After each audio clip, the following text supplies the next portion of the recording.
I came home early. Found my husband in the tub with the neighbor. I locked the door. Called her husband. Come over now, I whispered. You need to see this. Hello everyone. Thank you for being here with me today. Before I begin my story, grab a warm cup of tea and get comfortable. I'd love to know what time of day you're watching this video. Please comment M for morning, A for afternoon, or E for evening. Now, let me take you into this story. There are moments in life that divide your timeline into two distinct sections, the before and the after. The before is usually filled with a comfortable blindness, a soft haze of trust and routine. The after is sharp, jagged, and painfully clear. My moment didn't arrive with a storm or a dramatic explosion. It arrived on a humid, suffocating Tuesday in July, right in the middle of a quiet, wealthy suburb just outside of Chicago. My name is Valerie. I am 47 years old, and until that afternoon, I thought I had everything a woman my age could want. I had a career I was proud of as a chief financial officer for a mid-sized logistics firm. I had a home that I had meticulously decorated with hand-picked Italian tiles and custom furniture. And I had Greg. Greg was my husband of 15 years, the man I had supported through 3 failed business ventures and endless midlife crises. I thought we were a team. I was the anchor, and he was the sail. I didn't realize that the sail had been catching wind from a completely different direction. That Tuesday was oppressive. The kind of Chicago heat that sticks to your skin the moment you step outside, making the air feel heavy and thick. I had left for work early, around 6:30 a.m., leaving Greg asleep in our king-sized bed. He had been working from home for the last 8 months, trying to get his latest consulting gig off the ground. Around noon, I realized I had left a crucial folder of tax documents on the kitchen island. It was unlike me. I am a woman of precision. I don't forget things. But that morning, I had been distracted, feeling a strange, low-level anxiety thrumming in my chest that I couldn't explain. I called Greg to tell him I was swinging by, but he didn't pick up. I figured he was on a Zoom call or maybe taking a lunch break. I drove the 20 minutes from my office to our cul-de-sac. When I pulled into the driveway, the first thing I noticed was the car. It was a silver Toyota SUV. Teresa's car. Teresa was our neighbor from across the street. She was 42, a stay-at-home mom with a smile that was always a little too wide and eyes that always seemed to be scanning my outfit, assessing the cost. We were friends, or so I thought. We drank wine on the patio. I bought Girl Scout cookies from her daughter. Seeing her car in my driveway was odd, but not alarming. Maybe she had dropped off a package? Maybe she needed to borrow the spare key because she locked herself out again? I killed the engine and walked to the front door. The heat was relentless, beads of sweat already forming on my hairline. I unlocked the door and stepped into the cool, climate-controlled sanctuary of my foyer. Silence. Greg? I called out. No answer. The house was perfectly still, the only sound was the low hum of the central air conditioning working overtime to battle the July sun. I walked into the kitchen. The folder was right there on the island where I left it. I grabbed it, ready to turn around and leave. But then, I heard it. It was a sound that didn't belong in the middle of a workday. It was the distinct, rhythmic churning of the jets in our master bathroom's jacuzzi tub. And over that, the sound of giggling. It wasn't the innocent giggle of a child. It was the husky, breathless laugh of a woman. My heart hammered against my ribs, a painful, frantic rhythm. My brain tried to offer logical explanations. Maybe the plumbing was acting up? Maybe the cleaning lady brought a friend? But we didn't have a cleaning lady on Tuesdays. I kicked off my heels so I wouldn't make a sound on the hardwood stairs. I ascended slowly, my hand gripping the banister so hard my knuckles turned white. With every step, the sounds became clearer. A splash of water. A deep, masculine groan that I recognized instantly. I reached the landing and looked down the hallway toward the master suite. The double doors to the bedroom were open.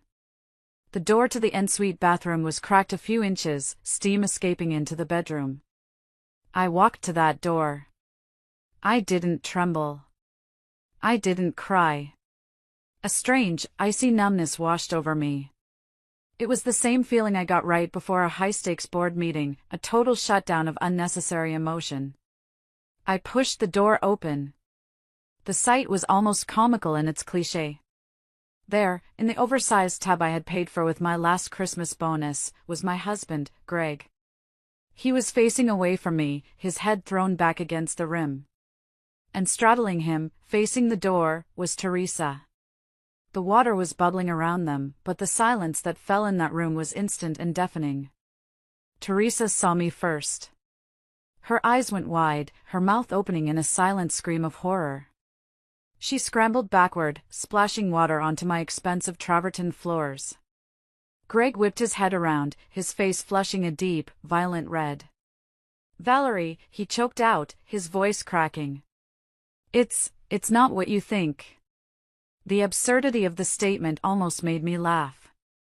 "Not what I think? You are naked inside my wife, inside my tub." I didn't scream. I didn't throw things. I didn't launch into a hysterical tirade. I simply looked at them. I looked at Greg, the man whose health insurance I paid for. I looked at Teresa, the woman whose children I had bought birthday gifts for. "Stay right there," I said. My voice was so low, so calm, it didn't sound like mine. It sounded like a judge reading a death sentence. "Valerie, wait, please." Greg started to rise from the water.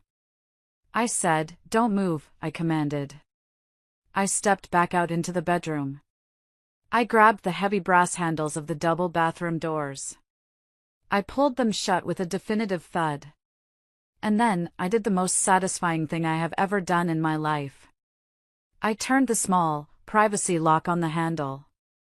Click. It was a sharp, final sound. "Valerie!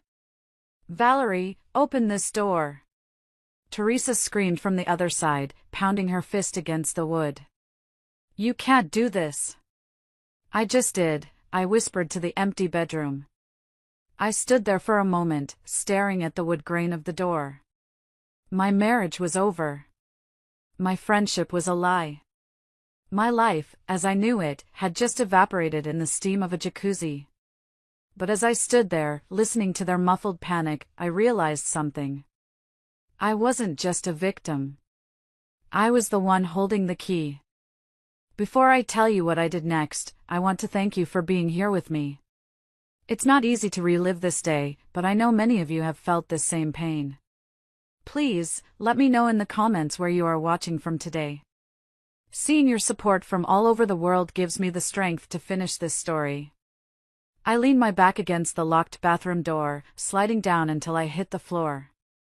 On the other side, the pounding had stopped, replaced by frantic, hushed whispering. They were plotting. They were trying to get their stories straight.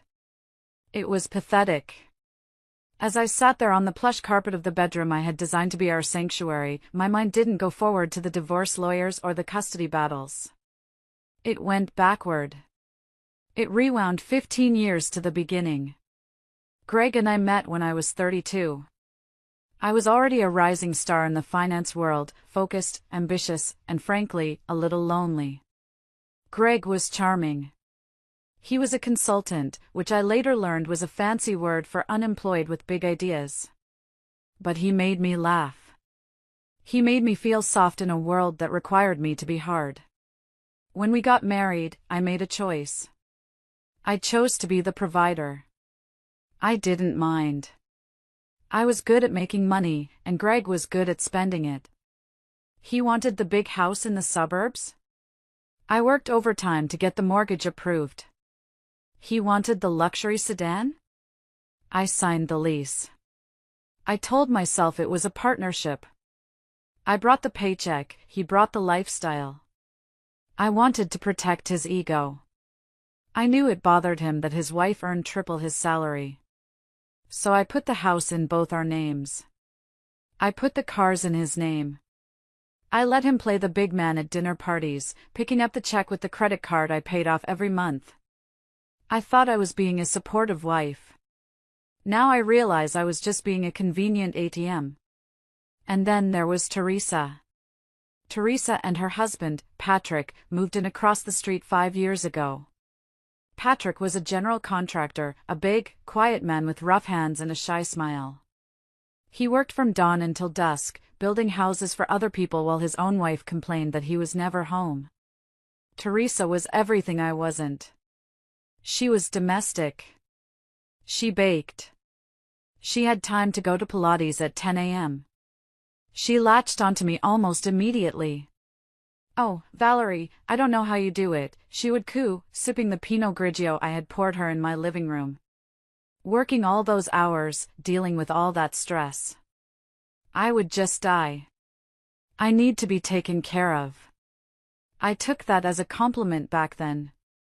I thought she admired my strength. I didn't hear the undercurrent of envy. I didn't see the way her eyes lingered on my diamond earrings or the new designer bag I had left on the counter. I treated her like a sister. When her youngest son broke his arm and they were short on the deductible because Patrick's client hadn't paid yet, I wrote the check. "Don't worry about it," I told her. "Pay me back whenever." She never did. When she complained that she had nothing to wear for her anniversary dinner, I let her raid my closet. "You're so lucky, Val," she had said, holding up a silk dress. "You don't really have to worry about being pretty, do you? You have money. Money fixes everything." I remember freezing for a second when she said that.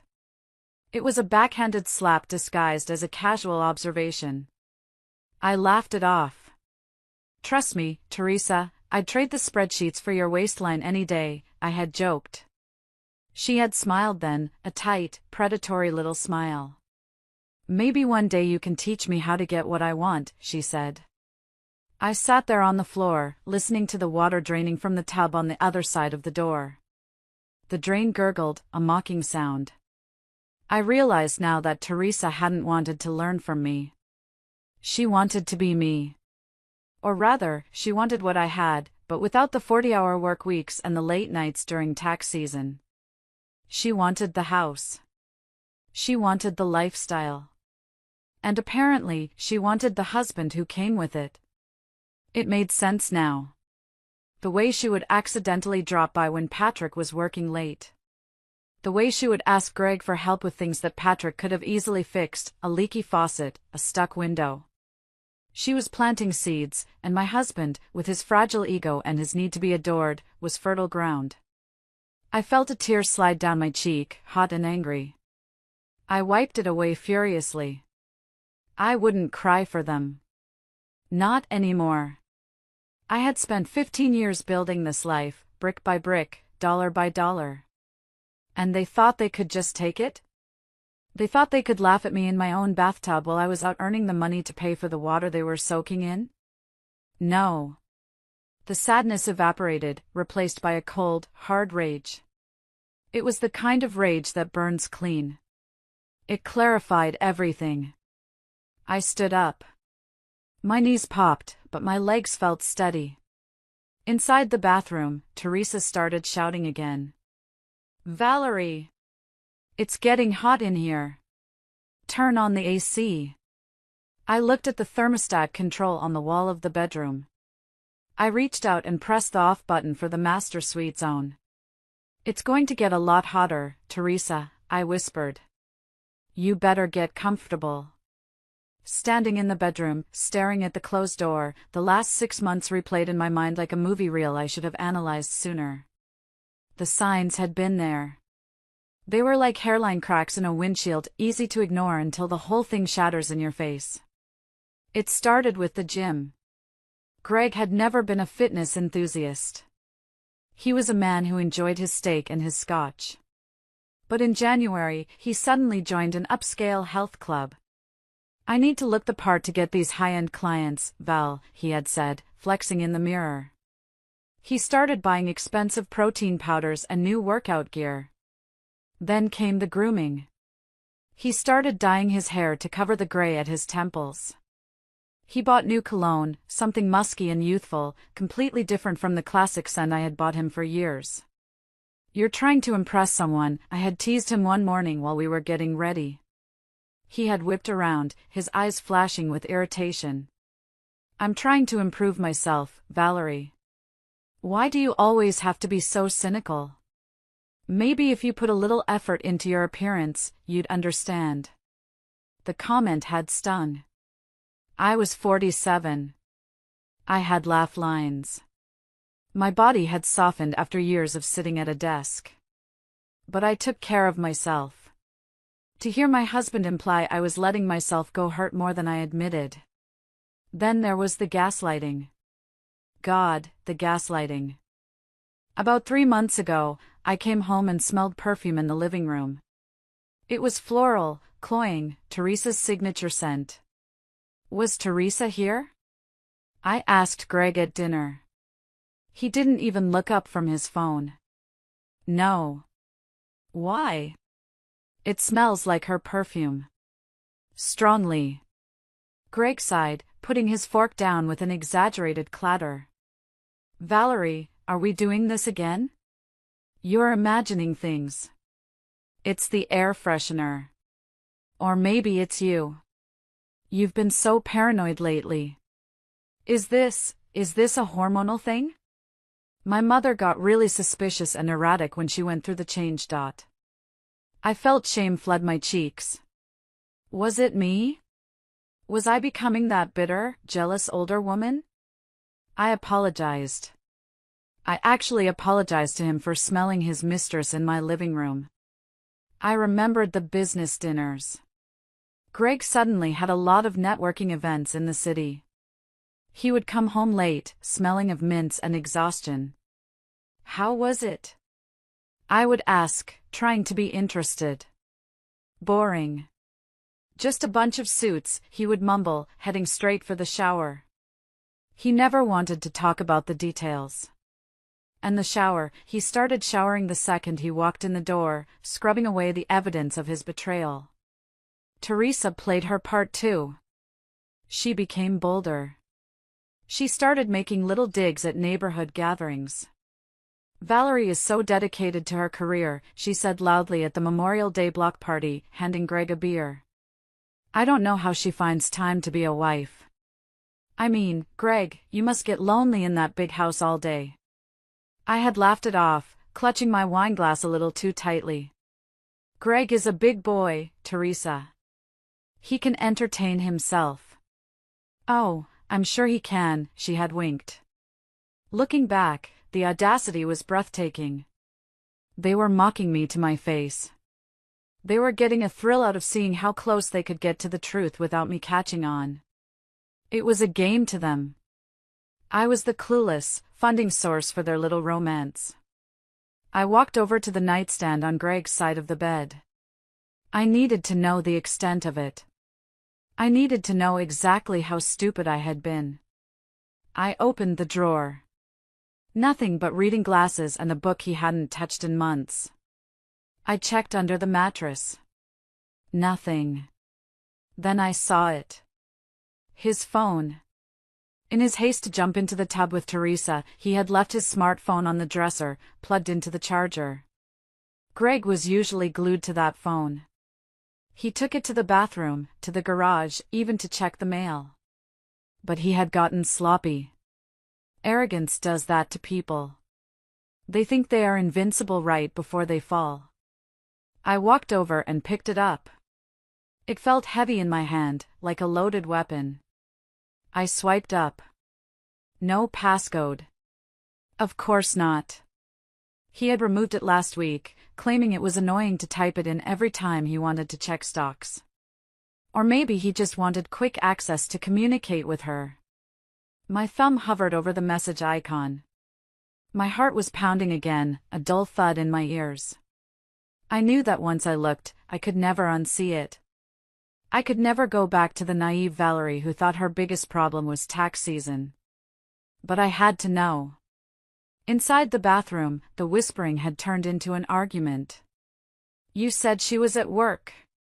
Teresa hissed. I didn't know she was coming back. Shut up, let me think. Greg snapped back. I unlocked the phone. I tapped on the messages. Teresa's name was at the top, saved with a heart emoji. I started scrolling. And as I read, the floor seemed to drop out from under me. It wasn't just sex. It wasn't just a midlife crisis fling. It was a conspiracy. I stood there, gripping the phone, my eyes scanning the texts. The cruelty was one thing, jokes about my weight, complaints about my nagging, photos of them in my bed while I was at work. That was painful, yes. But it was the other messages that made my blood run cold. Greg, she suspects nothing. The refinance paperwork is on her desk. Once she signs the equity line of credit, we'll have access to the $500,000. Teresa, good. Because I can't stand living with Patrick anymore. He's so cheap. I need that money so we can get the condo in Florida. Greg, don't worry, baby. Just a few more weeks. We'll cash out, dump the debt on her, and vanish. She'll be so buried in litigation she won't be able to chase us. I felt bile rise in my throat. They weren't just sleeping together. They were planning to bankrupt me. They were going to leverage the house, my house, take the cash, and leave me with the debt. They were planning to destroy my future to fund their retirement in the sun. I lowered the phone. My hand was shaking, not from sadness, but from adrenaline. This was no longer a marriage dispute. This was war. And in war, you need allies. I looked at the locked bathroom door. Greg, I said loudly. The whispering stopped. Valerie? Baby? Greg's voice came through, trying to sound reasonable, calm. The voice he used when he wanted me to buy him a new car. Look, let's talk about this. You're upset. I get it. But locking us in here it's illegal, Val. It's kidnapping. You don't want to go to jail, do you? You're worried about the law? I laughed, a harsh, jagged sound. That's rich, Greg. Considering what I just read on your phone. Silence. Dead silence from the other side. Open the phone, Greg, Teresa whispered frantically. Did you lock it? I left it on the dresser, Greg stammered. You idiot! Teresa shrieked.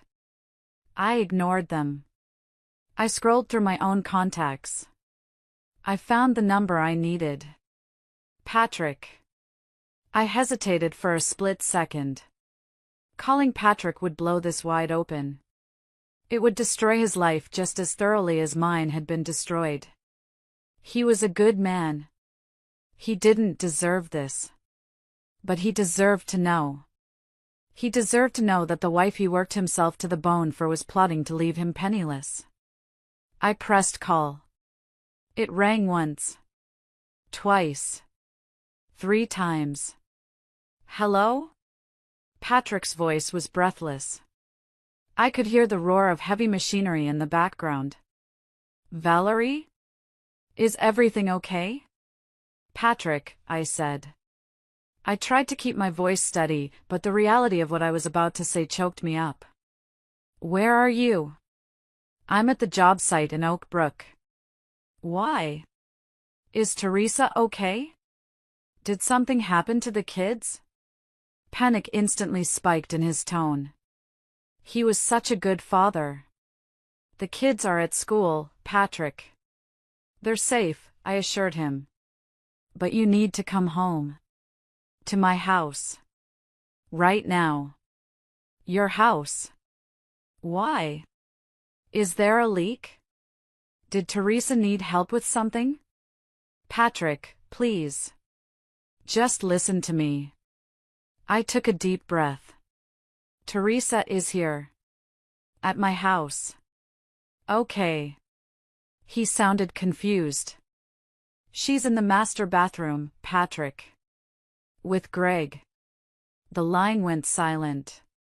The machinery noise in the background seemed to fade away as if the world had stopped turning for him too. I don't understand, he said slowly. I came home early, I said, my voice hardening. I found them in the jacuzzi. Together. Naked. No, Patrick breathed. It was a sound of pure denial. No, Val. Teresa she's at yoga. She told me she was going to yoga. She's not at yoga, Patrick. She's in my tub. I locked them inside. You locked them in? Yes. And Patrick? You need to see this. You need to hear what they've been planning. Not just the affair. The money. They're stealing from us, Patrick. I'm coming, he said. His voice was different now. The panic was gone, replaced by a low, dangerous rumble. I'm 20 minutes out. The line clicked dead. I lowered the phone. 20 minutes. I had 20 minutes to prepare the battlefield. Who was that? Greg called out from the bathroom. His voice held a tremor of true fear now. Valerie, who did you call? I called your partner in crime's husband, I replied calmly. Patrick is on his way. No! Teresa screamed. It was a guttural, animalistic sound. Valerie, you can't. He'll kill me. He'll kill us both. You don't know him when he's angry. I think I'm about to find out, I said. I walked over to the dresser and picked up Greg's phone again. I needed to secure the evidence. I went to the cloud settings and made sure everything was backing up. Then, I forwarded every incriminating text, every photo, every email about the bank accounts to my own email address. I also forwarded them to my work email, just to be safe. Then, I did something else. I went into the settings of the house. We had a smart home system. I pulled up the climate control for the master bathroom. It was July in Chicago. It was 95 degrees outside with 80% humidity. I turned the bathroom heat on. I set it to 85 degrees. Let them sweat, I muttered to myself. I went downstairs to the kitchen to wait for Patrick. I poured myself a glass of ice water. My hands were steady now. The shock had worn off, replaced by the cold, calculating precision of a CFO facing a hostile audit. They wanted to play games with my assets? They wanted to liquidate my life? They were about to learn that you never, ever try to con the person who balances the books. I sat on a stool at my kitchen island, the cold granite pressing against my forearms, grounding me. Greg's phone sat next to my glass of water, the screen glowing intermittently with notifications. Every time it lit up, it felt like another nail in the coffin of my marriage. I decided to dig deeper while I waited for Patrick. I knew about the affair. I knew about the plan to take out the equity loan. But as I navigated through Greg's apps, I realized the rot went much deeper. I opened his cryptocurrency app. I knew Greg dabbled in crypto, he called it diversifying our portfolio, but he always told me he only had a few $1,000s in there, play money. I looked at the balance. My breath hitched. $142,000. I scrolled through the transaction history. There were transfers coming in from a bank account I didn't recognize. I tapped on the details. It was a joint account under the names Greg Scott and Teresa Miller. They had a joint bank account. I quickly logged into my own banking app on my phone to cross-reference. I pulled up our main savings account. Everything looked normal on the surface. But then I checked the transaction history for the last 2 years. There were withdrawals.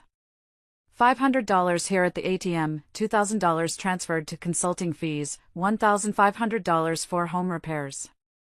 They were small enough amounts that I, busy with managing multi-million-dollar corporate accounts, hadn't flagged them as suspicious. I trusted my husband.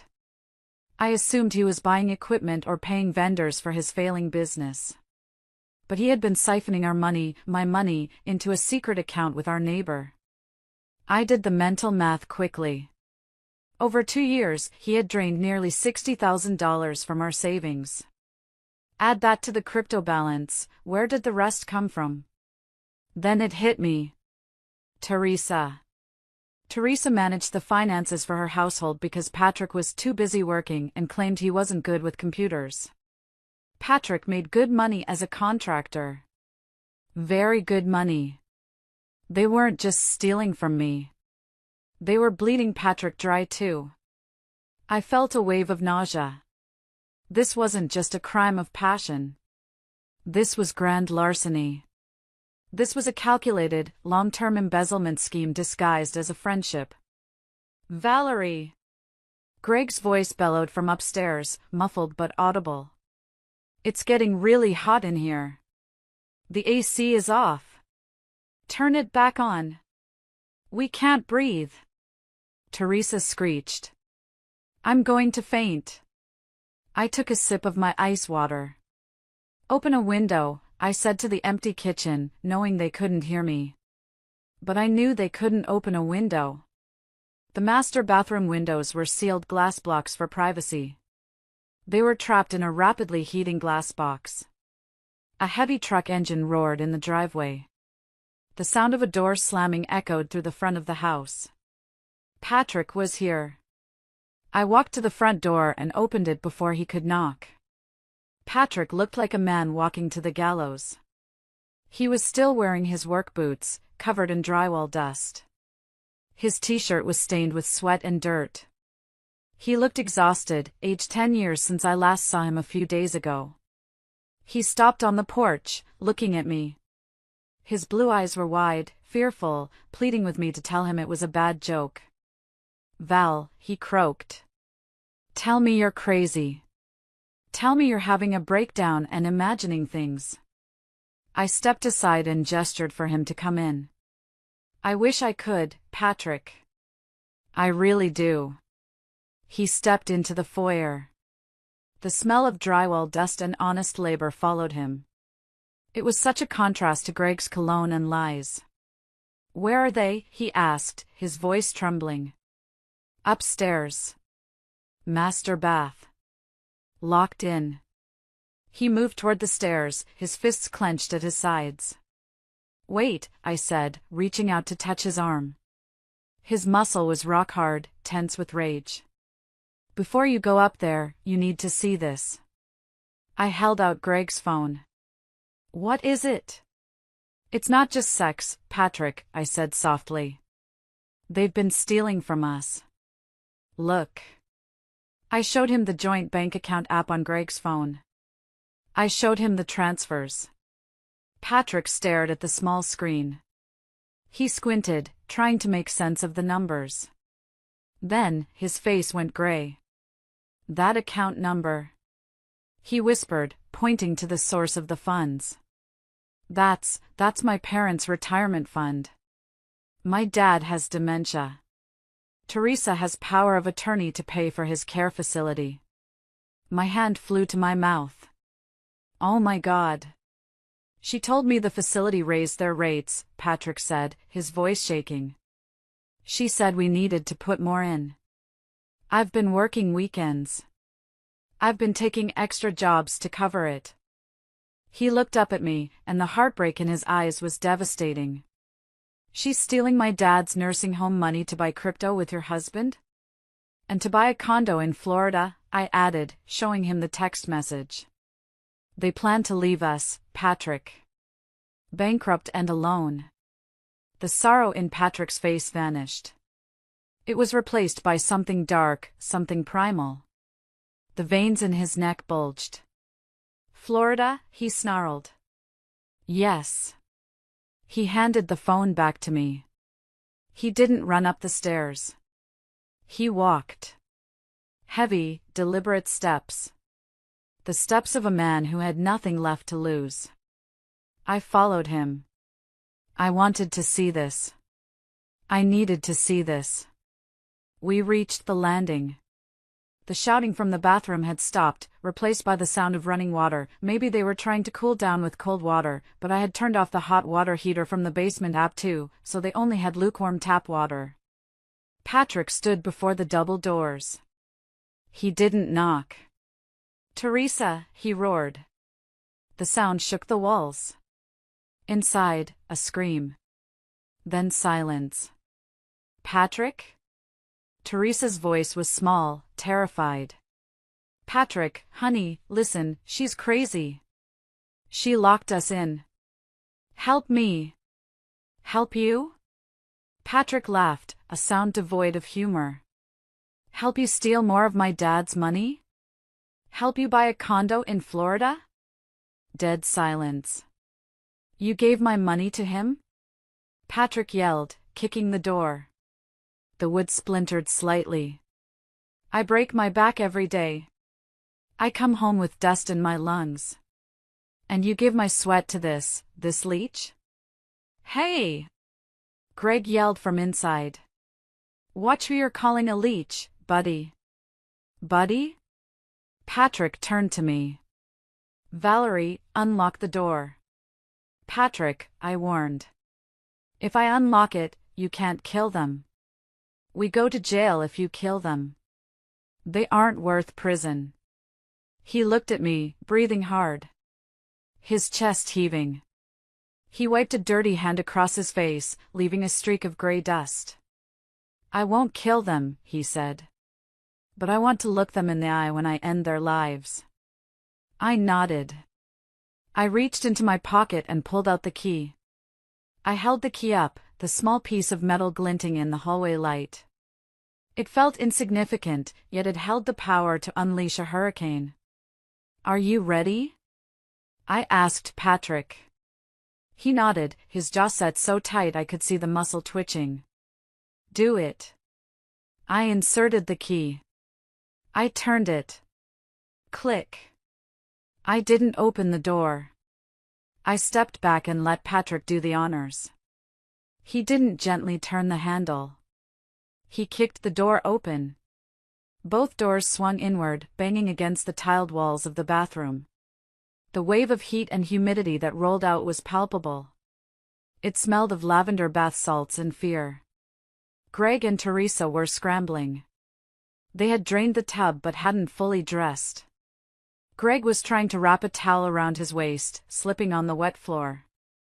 Teresa was cowering in the corner, holding a robe in front of her like a shield. They looked pathetic. Stripped of their clothes, their dignity, and their secrets, they were just two shivering, sweaty liars. Patrick stepped into the bathroom. He seemed to fill the entire space. His work boots left dusty footprints on the pristine white tiles, the tiles I used to worry about keeping clean. Now, I didn't care if he smashed them all. "Patrick, baby, please," Teresa sobbed, tears streaming down her face, mixing with the sweat. "It was a mistake. It just happened. We were confused." "Confused?" Patrick's voice was dangerously quiet. He walked toward her. She shrank back against the marble vanity. "You were confused when you transferred my father's money to a secret account? You were confused when you planned to move to Florida?" Teresa's face went white. She looked at Greg. "You told him? You idiot, you told him?" "I didn't tell him anything." Greg shouted, backing away as Patrick turned his gaze toward him. "Valerie hacked my phone. This is illegal. Invasion of privacy." Patrick looked at Greg with pure disgust. Greg, with his dyed hair and his soft hands and his expensive gym membership. Patrick, with his calloused hands and his dusty clothes. "You touched my wife," Patrick said. "She came on to me." Greg squealed. "She said you were boring. She said you were always dirty and too tired for her." I saw Patrick flinch. That hit the mark. It was his deepest insecurity that he wasn't sophisticated enough for Teresa. I stepped forward. I couldn't let Greg manipulate him. Patrick, I said sharp and clear. Greg is lying. Look at the texts. Greg called you a dumb ox who was easy to fool. He mocked you. Patrick's eyes hardened again. He looked at Greg. I might be a dumb ox, Patrick said. But I built the house you're standing in. Patrick's company had done our renovation years ago. And I know how to take it apart. What does that mean? Greg stammered. It means, Patrick said, that I'm done. We're done, Teresa. I'm taking the kids. I'm taking the truck. I'm taking whatever is left of the money you haven't stolen. You can't take the kids. Teresa shrieked. I'm their mother. You're a thief, Patrick said. And an adulterer. In the state of Illinois, fault matters when it comes to custody if it affects the children's welfare. Stealing their grandfather's care money? Yeah, a judge is going to love that. Patrick turned to walk out, but then he stopped. He looked at the vanity counter where Teresa's diamond earrings, a gift for their 10th anniversary, were sitting. He picked them up. Patrick, those are mine. Teresa cried. I paid for them, he said. He put them in his pocket. Then he looked at Greg. And you? You owe me 40 grand. What? Greg blinked. That's how much of my dad's money went into your crypto account, Patrick said. I saw the transfers. You pay me back, or I swear to God, I will dismantle you piece by piece. Patrick walked out of the bathroom, brushing past me. He looked broken, but lighter. Like he had dropped a heavy load he didn't know he was carrying. Valerie, he said, stopping in the bedroom. I need a drink. Me too, I said. Let's go downstairs. Wait! Greg yelled, trying to follow us, clutching his towel. You can't just leave us here. We need to talk. We need to settle this like adults. I spun around. Adults? Adults don't hide in bathtubs. Adults don't steal from their spouses. I pointed a finger at him. You have 10 minutes to get dressed and get out of my house. Both of you. If you are still here in 11 minutes, I call the police and report the embezzlement. I have the evidence. I have the motive. Try me. Greg froze. He knew I wasn't bluffing. I turned off the lights in the bedroom, leaving them in the dim, humid bathroom. 10 minutes. I called out. Patrick and I walked downstairs. The sound of his heavy boots on the stairs sounded like the drums of war.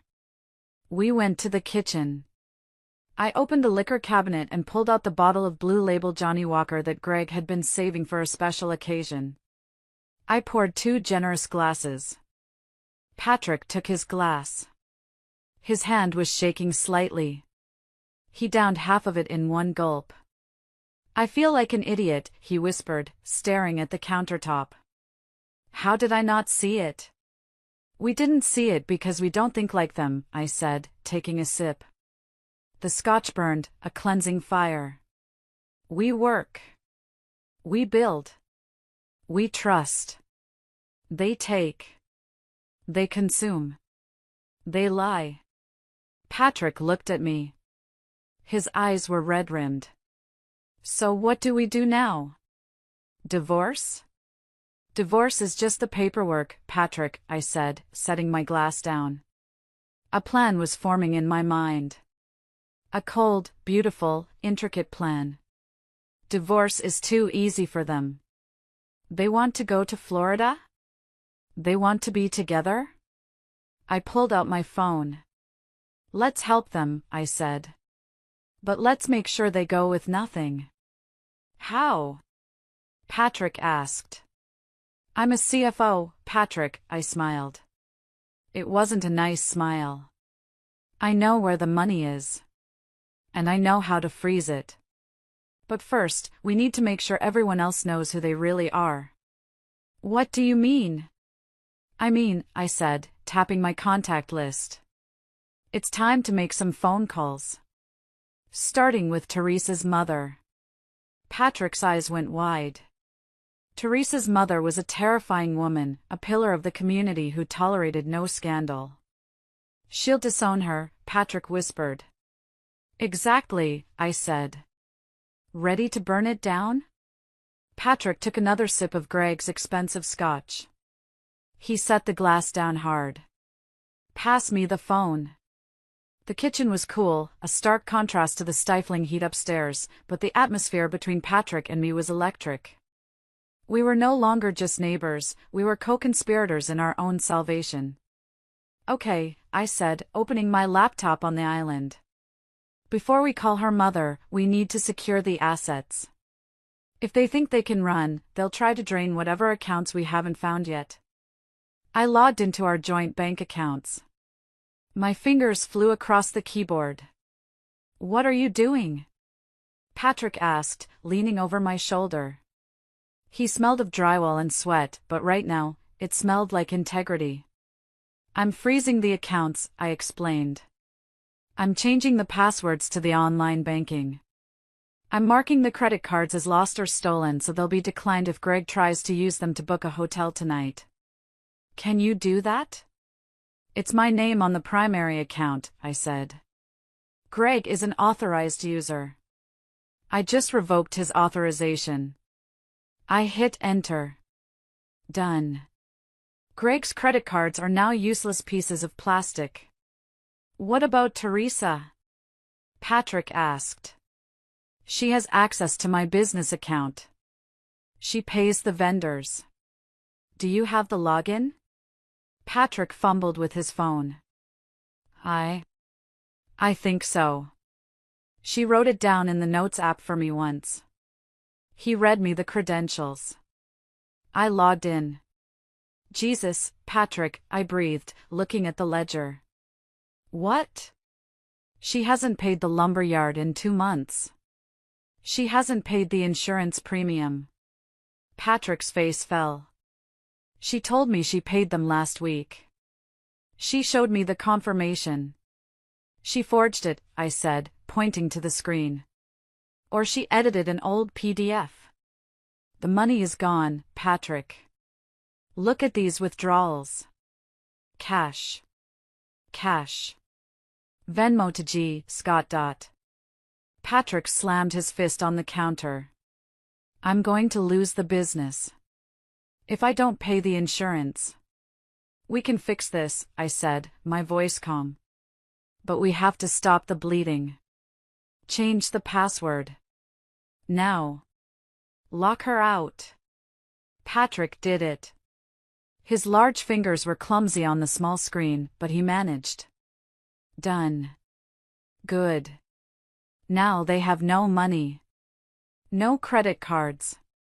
And in about 5 minutes, I looked at the ceiling, no home. You're kicking him out? Absolutely. And you're not letting her back in your house, are you? Patrick shook his head. I don't want her near the kids. Not after knowing she stole from their grandfather. Good. So they'll be on the street. With no money. They'll go to her mom's, Patrick said. Her mom has a big house in Evanston. She'll take them in. I picked up my phone. Not if we get to her first. I found the number for Mrs. Miller, Eleanor. She was a woman who wore pearls to the grocery store and judged anyone who didn't. She thought Patrick was blue-collar trash, but she tolerated him because he provided for her daughter. I put the phone on speaker. Hello? Eleanor's crisp voice answered. Eleanor, it's Valerie. From across the street. Oh, hello Valerie. Is everything all right? You sound breathless. I'm afraid not, Eleanor. I have some very difficult news. Patrick is here with me. Patrick? Why isn't he at work? He had to come home, I said. Because we found Teresa and my husband, Greg, together. Together? What do you mean? I mean, I came home and found them having sex in my bathtub, Eleanor. Silence. A long, stunned silence. That's impossible, Eleanor sputtered. Teresa is a good Christian mother. She wouldn't. She's stolen over $40,000 from Patrick's father's nursing home fund to pay for it, Patrick spoke up, his voice rough. And she hasn't paid my business insurance. She's destroying our family, Eleanor. I don't believe you, Eleanor said, her voice trembling. We have the bank records, I said. And the text messages. They're planning to run away to Florida with the stolen money. I just wanted you to know, Eleanor, because I'm filing police reports for theft and embezzlement this afternoon. I didn't want you to find out from the police scanner. Police? Eleanor gasped. No police. Think of the scandal. The grandchildren. Teresa didn't think of the grandchildren when she stole their inheritance, Patrick said. She's not welcome in my house tonight, Eleanor. And Greg isn't welcome in Valerie's. I assume they'll be coming to you.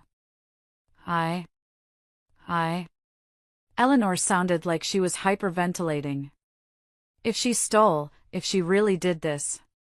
I cannot have that in my house. My heart condition. I'm sorry, Eleanor, I said. I have to go. They're coming downstairs. I hung up. Patrick looked at me. That was cold. That was necessary, I said. She enables Teresa. She always has. Now, Teresa has nowhere to hide. Just then, we heard footsteps on the stairs. Slow, hesitant footsteps. Greg and Teresa appeared in the kitchen. They were dressed, but disheveled. Greg was wearing wrinkled shorts and a t-shirt. Teresa had thrown on a sundress, her wet hair plastered to her skull. They looked like refugees from a storm. Greg tried to put on his businessman face. He straightened his shoulders. Okay, he said. We're leaving. But this isn't over, Valerie. I want access to the bank accounts. I need to book a hotel. I smiled. I picked up my phone and waved it. Card declined, Greg, I said. I froze everything. You what? His face went pale. And Patrick changed the business passwords, I added. So no more siphoning money, Teresa. Teresa gasped. She turned to Patrick. Patrick, I have no cash. How am I supposed to eat? Where am I supposed to sleep? Patrick crossed his arms. You have that condo in Florida money, don't you? Oh wait. That was my dad's money. And I'm getting that back. Get out, I said. Valerie, be reasonable, Greg pleaded, stepping forward. I have rights. This is my house too. Actually, I said, the deed is in both our names, but I pay the mortgage. And since I have documented proof of your infidelity and financial fraud, my lawyer, who I texted 10 minutes ago, says I have grounds for an immediate restraining order if you refuse to leave. Do you want the neighbors to see the police escort you out? Greg looked at the door. He looked at me. He saw the ice in my eyes. Fine, he spat. Come on, Teresa. We'll go to your mom's. Patrick let out a dark chuckle. Good luck with that. They shuffled toward the door. I watched them go. My husband of 15 years. My best friend. Two strangers. As Greg opened the front door, the heat hit them. Wait, I called out. They stopped, looking back with a glimmer of hope. Leave the keys, I said. House keys. Car keys. The car? Greg shouted. How am I supposed to leave? The lease is in my name, Greg. You just drive it. It's a company car for my company. You're not an employee. Hand them over. Greg looked like he wanted to punch me. But he reached into his pocket and threw the fob on the floor. It skittered across the hardwood. Teresa dropped her house key next to it. They walked out into the blistering heat. I walked to the door and slammed it. I locked the deadbolt.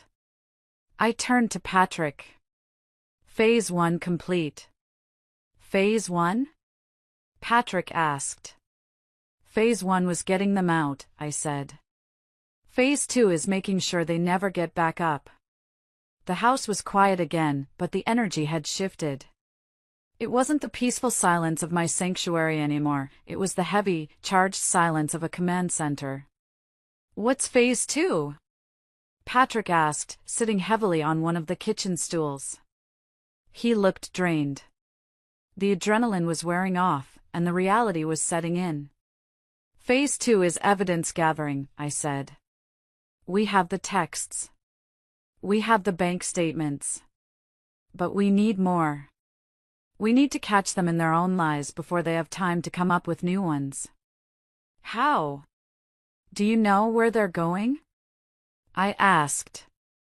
Patrick shrugged. If Eleanor doesn't take them in, probably a cheap motel. Or maybe Greg has a friend. Greg doesn't have friends, I said. He has drinking buddies. And none of them will take in a mistress too. My phone buzzed. It was a notification from our home security system. Front door camera detected motion. I pulled up the feed. They were still in the driveway. They were arguing. Look at this, I said, holding the phone so Patrick could see. On the small screen, we watched Greg and Teresa standing in the baking sun. Greg was gesturing wildly at his phone. Teresa was crying, her mascara running down her face in black streaks. I tapped the audio button on the camera feed. The sound crackled through. Said you handled the money. Teresa was screaming. You said we had enough cash in the crypto wallet to last us a month. I can't access it. Greg yelled back. Valerie must have flagged the IP address or something. Or maybe the market crashed. It says account frozen. You idiot. Teresa shoved him. I left my husband for you. I left my kids. And now we're homeless. This is your fault. Greg roared. If you hadn't insisted on coming over today, if you hadn't been so greedy, we would be fine. Greedy? Teresa laughed hysterically. You're the one who wanted the sports car. You're the one who wanted the expensive dinners. I did everything for you, Greg. I stole from Patrick for you. Patrick flinched next to me. Hearing it confirmed out loud, in her own voice, was a fresh knife to the heart. I got it, I whispered. I hit the record button on the app. I never loved him.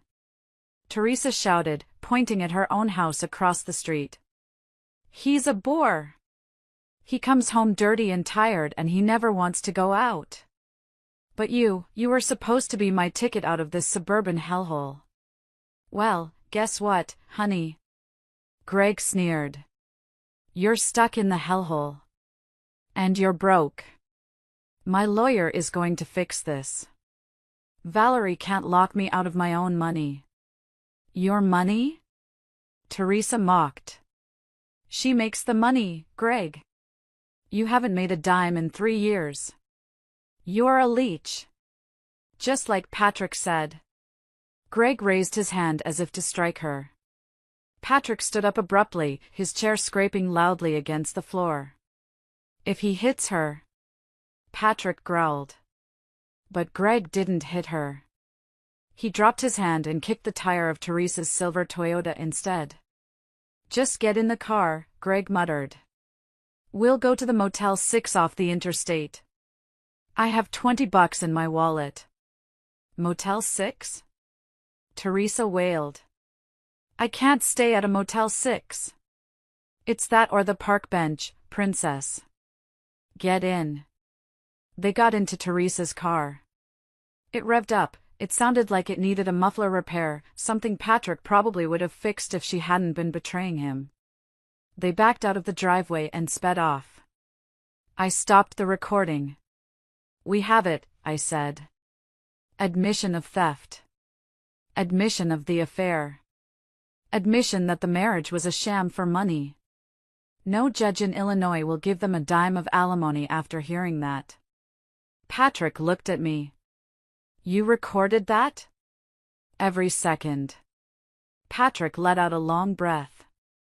He rubbed his temples. I need to go home, he said. I need to scrub the house. I feel like everything she touched is dirty. Patrick, I said softly. Are you going to be okay? He looked at me. His eyes were sad, but clear. No.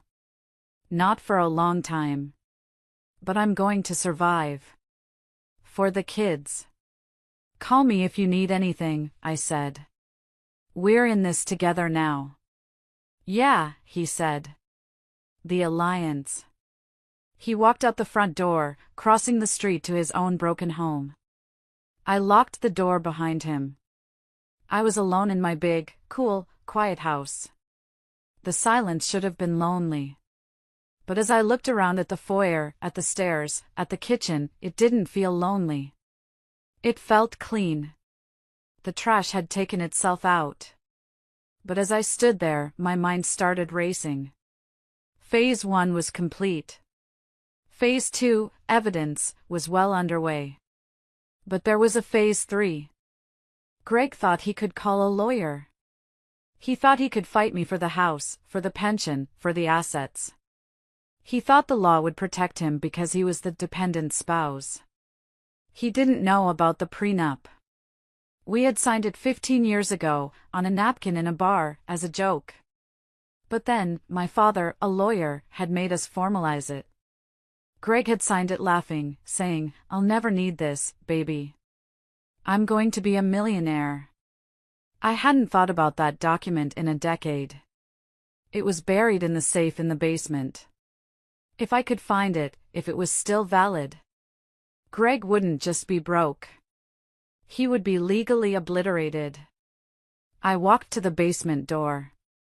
I descended the stairs to the basement, the cool air wrapping around my ankles. It was a finished basement, Greg's man cave, as he liked to call it, though I was the one who paid for the 70-inch TV and the leather recliners. I walked past his golf clubs, past the mini fridge stocked with craft beers I had bought him, and headed straight for the wall safe hidden behind a framed poster of The Godfather. The irony wasn't lost on me. My hands were shaking slightly, not from fear anymore, but from a vibrating intensity of purpose. I spun the dial. Right to 10. Left to 25. Right to 47. My birthday. Of course, he had set the combination to my birthday so he wouldn't forget it. The heavy door clicked open. Inside were our passports, some birth certificates, and a thick manila envelope at the very bottom, buried under old tax returns. I pulled it out. The paper felt heavy, textured. I opened the clasp and slid out the document. It was yellowing slightly at the edges. The prenuptial agreement. I sat down on Greg's leather recliner and turned on the reading lamp. I hadn't looked at this in 15 years. My father, a shark of a divorce attorney in his prime, had insisted on it. Greg had pouted for days, calling it unromantic and a sign of distrust. But eventually, he signed it because he wanted the wedding at the country club, and my father was writing the check for that, too. I scanned the legalese. My eyes skipped over the standard asset division clauses until I found it. Article 4, Section C, the infidelity clause. My father had inserted a poison pill. If either party was found to have committed adultery, proven by a preponderance of evidence, that party forfeited their right to any alimony, spousal support, or claim on the marital home if said home was purchased primarily by the other party's premarital or separate funds. I let out a breath I didn't know I was holding. The house was in both our names, yes, but the down payment, the massive, 40% down payment, had come from my trust fund, which was kept separate. And I had the bank records to prove every mortgage payment came from my salary. With the video of his confession in the driveway and the text messages, Greg wasn't just going to be homeless tonight. He was going to be homeless forever. I took a picture of the page with my phone. Then I texted it to Greg. No caption. Just the image. Upstairs, I heard the front door open. Patrick was back. I went up to meet him. He looked different. He had showered and changed into clean jeans and a plain black t-shirt. He looked weary, but his eyes were clear. "Did you do it?" I asked. "I called the church," Patrick said, his voice flat. Teresa was the head of the fundraising committee at St. Jude's. She prided herself on being the pious one in the neighborhood. And? I spoke to Pastor Miller. I told him I needed to step down from the parish council because my wife had misappropriated funds from my father's care to finance an illicit affair. You told him everything? I didn't have to give details, Patrick said, leaning against my kitchen island. But I told him that Teresa would be taking a leave of absence from all committees effective immediately, as she was no longer residing in the parish. How did he take it? He was shocked. He said he would pray for us. But I know how this town works, Valerie. By tomorrow morning, the entire choir will know. By noon, the PTA will know. Good, I said ruthlessly. Reputation was the only currency Teresa had. Now she's bankrupt. What about Greg? Patrick asked. You hit his wallet. What about his pride? I'm working on that, I said, glancing at the clock. It was 2 p.m. Greg has a meeting with his biggest consulting client tomorrow morning. The one he's been bragging about for months. The one that's supposed to save his career. Is he going to make it? Not if I have anything to say about it, I said. Because I happen to know the VP of operations at that company. We went to business school together. I opened my laptop again. What are you writing? Patrick asked. A letter of concern, I said, typing furiously. Regarding a potential conflict of interest and ethical violation involving their consultant, Mr. Gregory Scott. I'm attaching the police report number I'm about to file for the embezzlement of family funds. You're going to get him fired? He's a liability, Patrick. No company wants a consultant who steals from his own wife and launders money through crypto. It's a security risk. I'm just doing my civic duty. Patrick watched me, a mixture of awe and fear on his face. Remind me never to cross you, Valerie. You never would, I said softly, stopping my typing for a moment to look at him. Because you're a decent man, Patrick. Greg forgot that I'm not just a wife. I'm a CFO. My entire job is managing risk and eliminating threats. And right now, he is the biggest threat to my balance sheet. I hit send. The sun began to set on the worst Tuesday of my life. The adrenaline that had sustained me through the afternoon began to ebb, leaving behind a hollow, aching exhaustion. Patrick had gone home to be with his children when they returned from school. He had the impossible task of explaining why Mommy wasn't there for dinner, without shattering their entire world. I didn't envy him. I was alone in the house. The silence, which had felt empowering earlier, now felt heavy. Every corner of the room held a memory. The sofa where Greg and I watched movies. The dining table where we hosted Thanksgiving. The kitchen where he used to make me coffee, back when he still pretended to care. I poured myself a glass of wine, a deep, red Cabernet, and sat on the patio, watching the fireflies dance in the twilight. My phone buzzed. A voicemail. It was Greg. I stared at the screen. Part of me wanted to delete it. But the strategist in me knew I needed to hear it. Evidence. Everything was evidence now. I pressed play. Valerie. Val, pick up. Look, we're at this dump off the highway. It smells like smoke. Teresa is crying nonstop. Please, baby. Be reasonable. I saw the picture of the prenup. You can't be serious. That was 15 years ago. We built this life together. Doesn't that mean anything? I messed up, okay? I'm a man. I have needs. But I love you. Don't throw us away over a mistake. Call me. Please. A mistake. He called 6 months of lying, stealing, and plotting to bankrupt me a mistake. He called sleeping with my best friend in my house a need. I didn't feel love. I didn't even feel the sharp sting of betrayal anymore. I felt disgusted. It was the same feeling you get when you find a cockroach in your pantry. You don't ask the cockroach why it's there. You just call the exterminator. And that's exactly what I did. At 7 p.m., a white van pulled into the driveway. A one locksmith's. The locksmith was a cheerful young man named Dave. He whistled while he worked, completely unaware that he was sealing the tomb of my marriage. You want all the exterior doors rekeyed, ma'am? He asked, looking at the grandeur of the front entrance. All of them, I said. Front, back, side garage, and the patio doors. And I need deadbolts installed on the master bedroom suite. Deadbolts on the bedroom? He raised an eyebrow.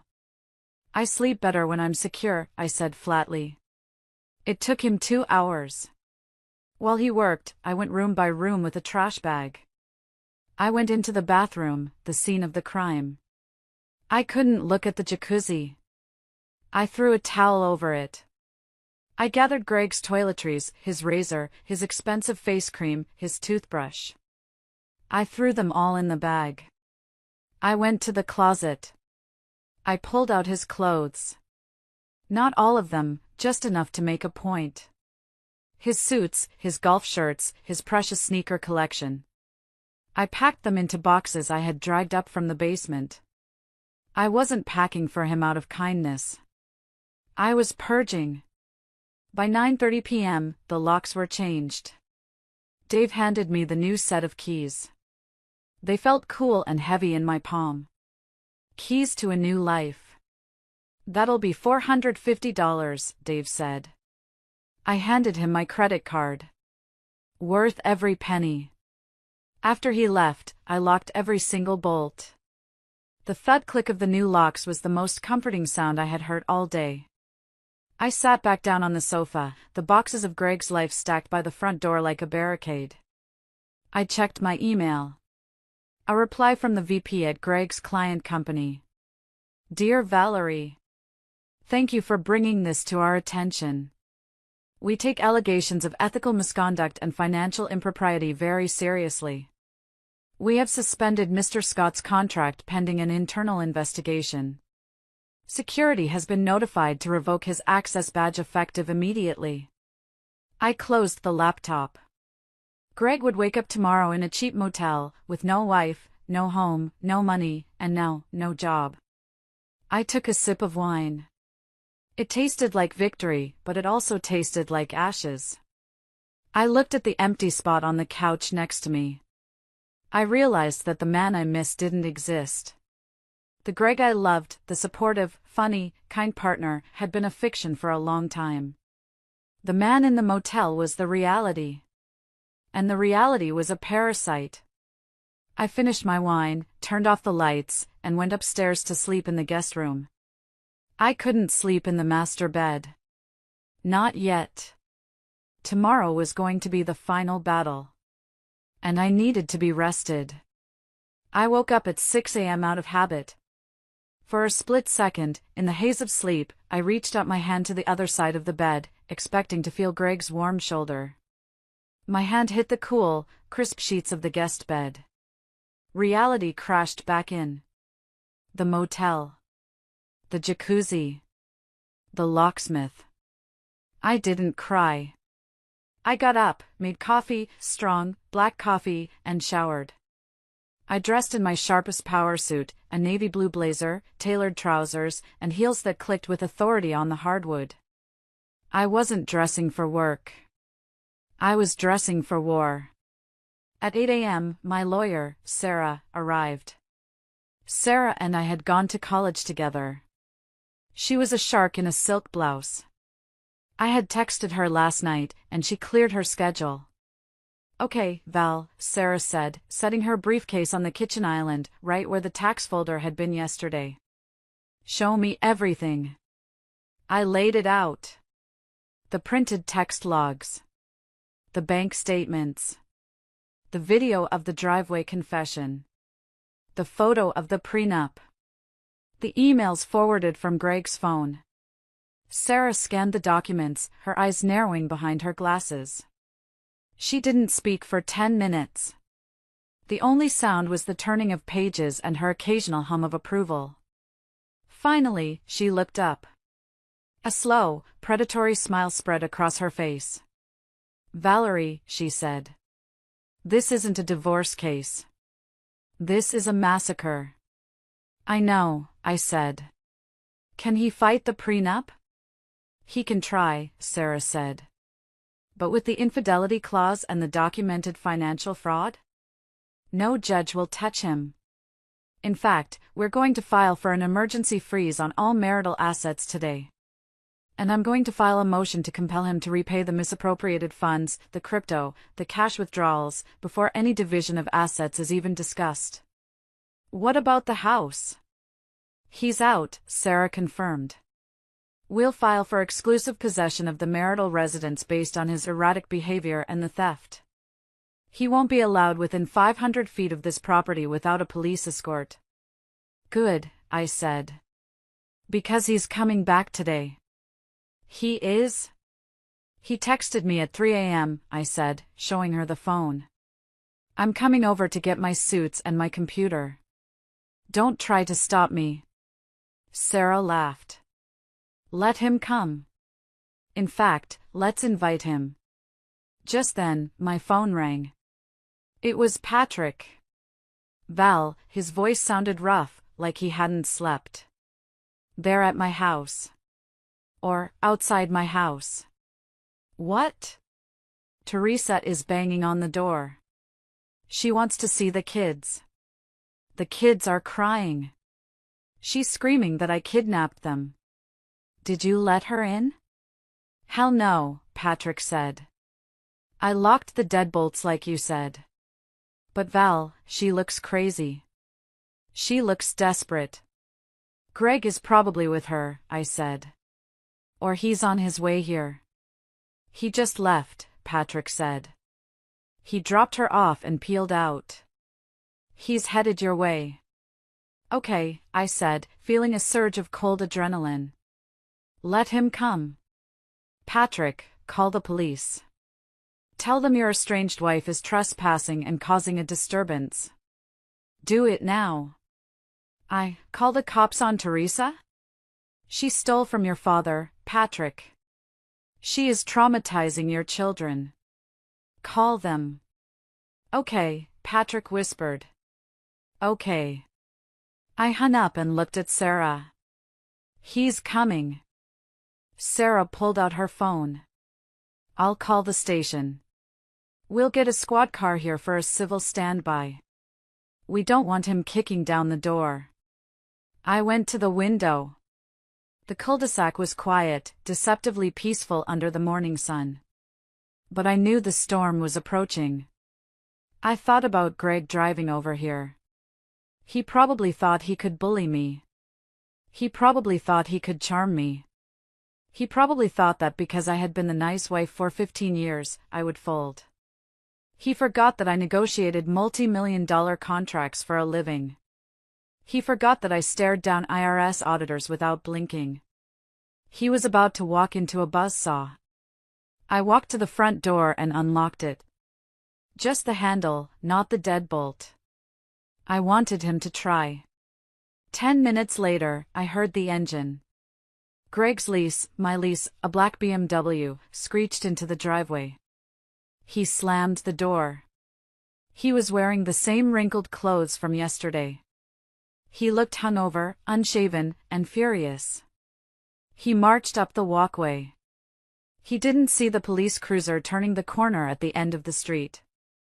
He didn't see Sarah standing in the shadows of the dining room. He only saw the door. He pounded on it. "Valerie! Open this damn door! I need my suit for my meeting. Open it!" I stood on the other side, calm, composed. "Valerie!" I opened the door. But I left the storm door, the heavy glass security door, locked. We stood there, separated by 2 inches of reinforced glass. "Open it," he snarled. "I live here." "Not anymore," I said. Greg looked terrible. The confident, preening man who had soaked in my tub yesterday was gone. In his place was a desperate, sweating creature. His eyes were bloodshot, and there was a frantic energy radiating off him that made my skin crawl. "Valerie, stop playing games," he shouted through the glass, his breath fogging up the pain. "I have a meeting with the Johnson account in an hour. I need my suit. I need my laptop. Let me in." "You don't have a meeting, Greg," I said, my voice projecting clearly through the glass. He froze. "What?" "The Johnson account," I said. "I emailed Bill Johnson last night. I told him about the police investigation into your embezzlement.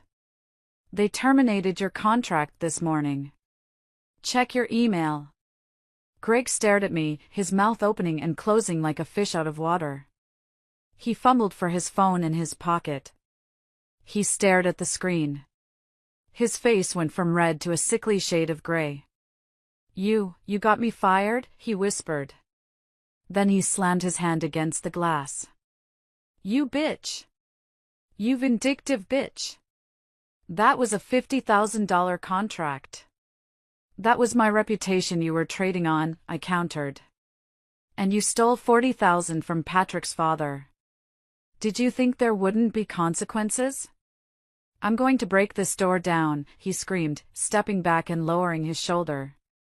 "I wouldn't do that if I were you." Sarah stepped into view beside me. She was holding a file folder. Greg stopped. "Who is that?" "My lawyer," I said. "And behind you, that's the police." Greg spun around. A squad car had pulled up silently to the curb. 2 officers were walking up the driveway, hands resting near their belts. "Mr. Scott?" the taller officer asked. Greg put his hands up, his bravado evaporating instantly. "Officers, thank God. My wife, she's locked me out of my own house. She's stealing my property." The officer looked at Greg, then at me through the door. I unlocked the storm door and stepped out onto the porch, Sarah right beside me. "Officers," Sarah said, handing them a document. "This is an emergency order of protection and a request for exclusive possession of the marital residence, filed this morning. Mr. Scott has threatened my client and has admitted to financial fraud and theft. We do not feel safe with him on the premises." The officer scanned the paper. He looked at Greg. "Is this true, sir? Do you live here?" "Yes. My name is on the deed," Greg shouted. "And here is the prenuptial agreement," Sarah handed another paper, "which states that in the event of infidelity, which we have documented proof of, Mr. Scott forfeits rights to the residence." The officer handed the papers back to Sarah. He turned to Greg. "Sir, this looks like a civil matter for the courts to decide, but right now, the lady has possession of the home and she wants you to leave. If you try to force entry, that's breaking and entering. And with the disturbance you're causing. I just want my clothes. Greg pleaded, his voice cracking. I have nothing. She locked me out with nothing. I looked at Greg. I felt a flicker of pity, but I stomped it out. He didn't pity me when he plotted to leave me bankrupt. I packed your things, I said. I pointed to the side of the garage. There are 4 boxes there. Your suits. Your shoes. Your toiletries. Take them and go. Greg looked at the boxes. He looked at the neighbors who were now peeking out of their windows. He looked at the police officers. He realized he had lost. He walked over to the boxes. He picked up the top one. He looked back at me one last time. There was no love in his eyes, only pure, unadulterated hate. You'll pay for this, Valerie, he hissed. I'll take half. I'll take everything. You can try, I said. But you're bringing a knife to a nuclear war. He loaded the boxes into the car. The officers watched him until he backed out of the driveway and drove off. I watched his car disappear around the corner. My legs felt weak. I leaned against the doorframe. You did good, Sarah said, putting a hand on my shoulder. Is it over? I asked. No, Sarah said grimly. That was just the opening skirmish. Now comes the legal battle. He's going to get a lawyer. A scumbag one, probably, who will tell him to fight for the pension and the alimony. We need to be ready. I'm ready, I said. Across the street, I saw another squad car pulling up to Patrick's house. I saw Teresa sitting on the front steps, sobbing into her hands while an officer spoke to her. Patrick was standing in the doorway, his arms crossed, his face like stone. The neighborhood was waking up. The facade of the perfect suburban life had been shattered. And standing there on my porch, breathing in the morning air, I realized I didn't care. Let the neighbors talk. Let the rumors fly. I was free. But as I turned to go back inside, Sarah's phone rang. She answered it, listened for a moment, and her expression darkened. Valerie, she said. We have a problem. What? That was my contact at the bank. Greg tried to access the safe deposit box at the main branch 10 minutes ago. The one you didn't freeze because you forgot it existed. My heart stopped.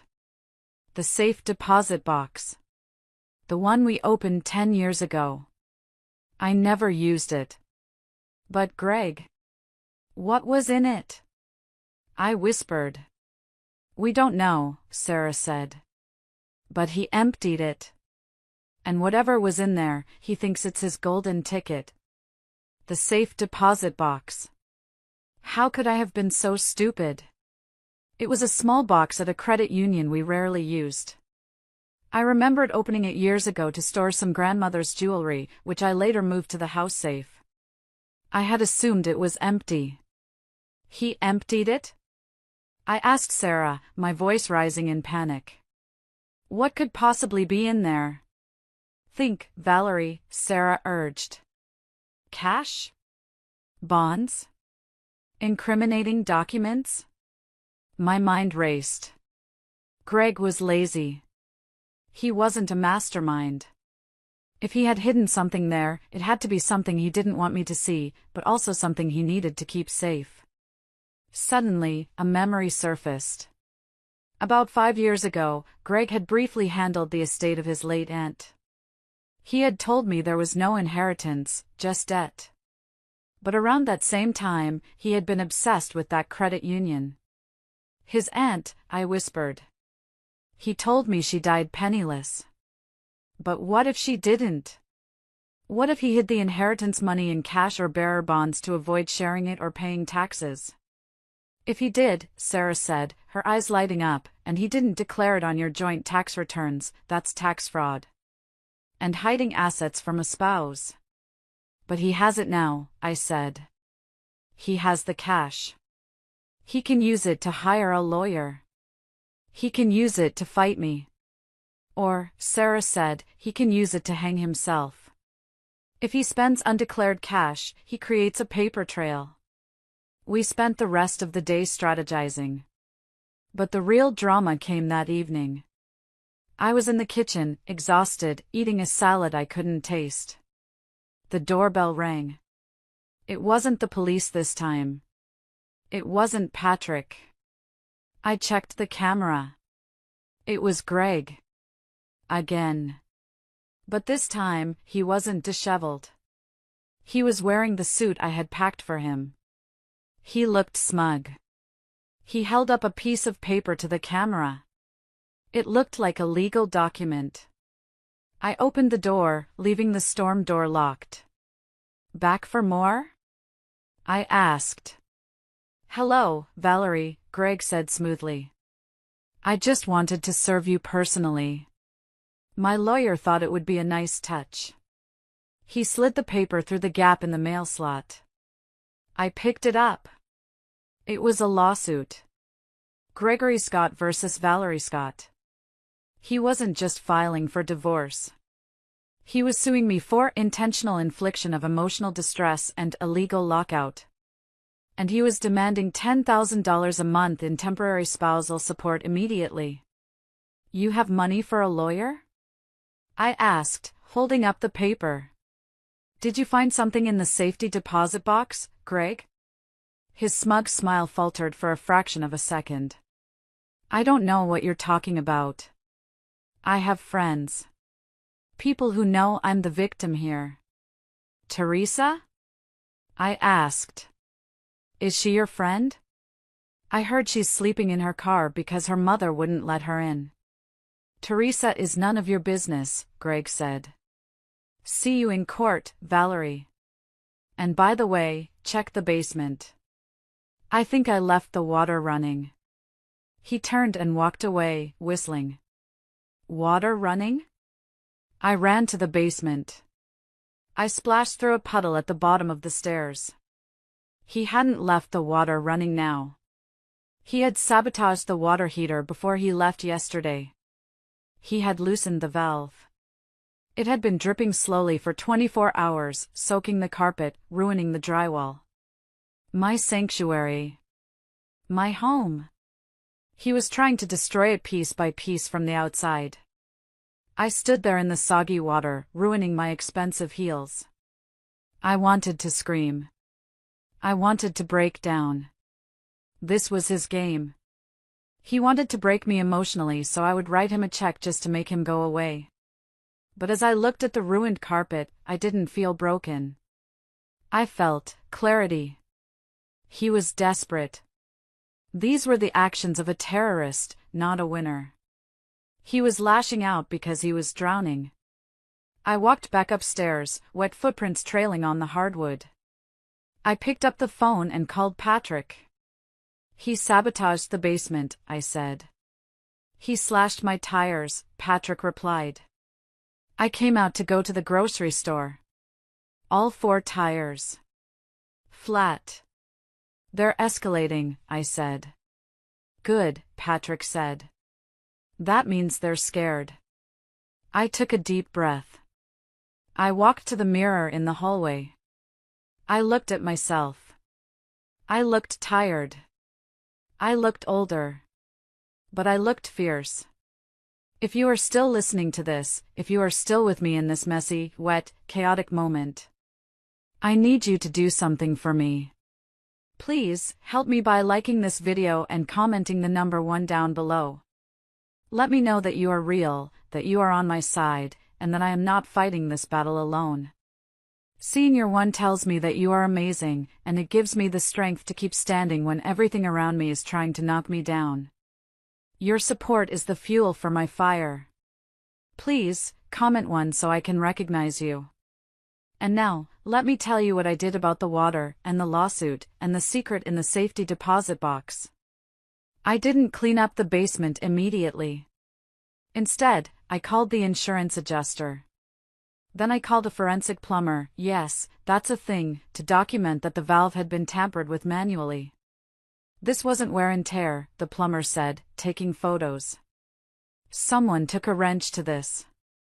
See the scratch marks? Fresh metal. Can you testify to that?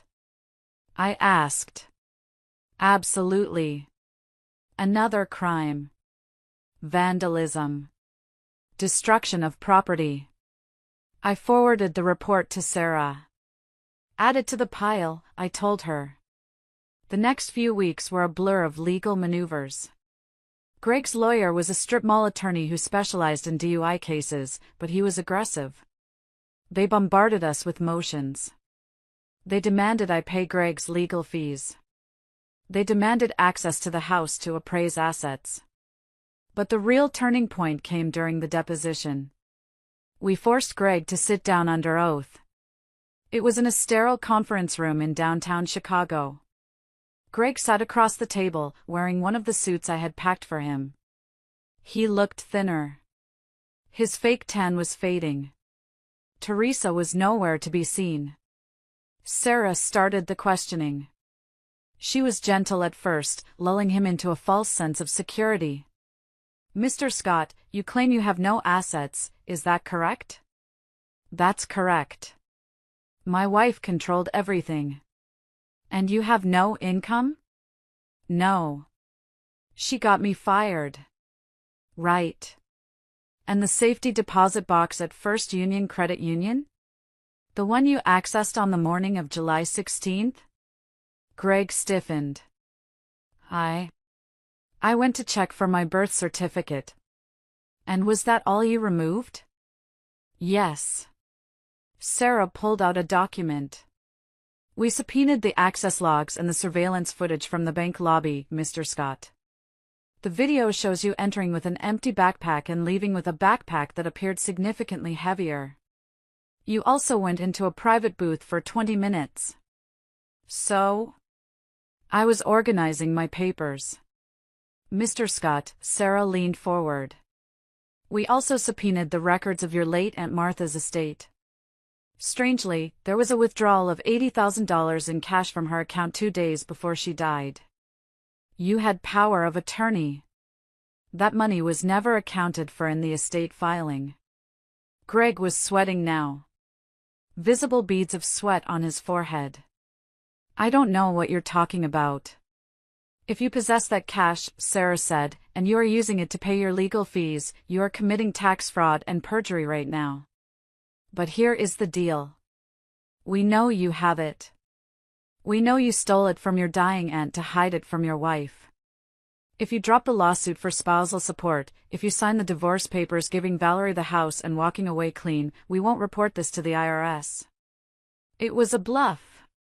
We didn't really want to deal with the IRS because it would drag the divorce out for years.